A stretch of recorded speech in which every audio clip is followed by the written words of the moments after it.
Hello everyone, welcome to Helpful Solutions. In this video, we will discuss Xiaomi Wi-Fi not turning on and a step-by-step walkthrough for easy fix. Number 1. Restart your device. A simple reboot can resolve temporary software glitches affecting Wi-Fi functionality. Number 2. Reset network settings.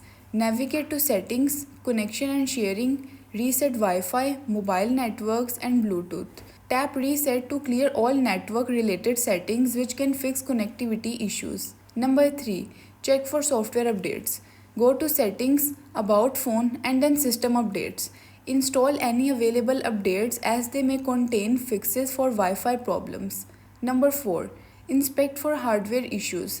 If Wi-Fi still doesn't turn on, it might be a hardware problem, such as a malfunctioning Wi-Fi chip.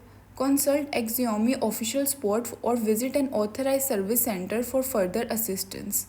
Thanks for watching.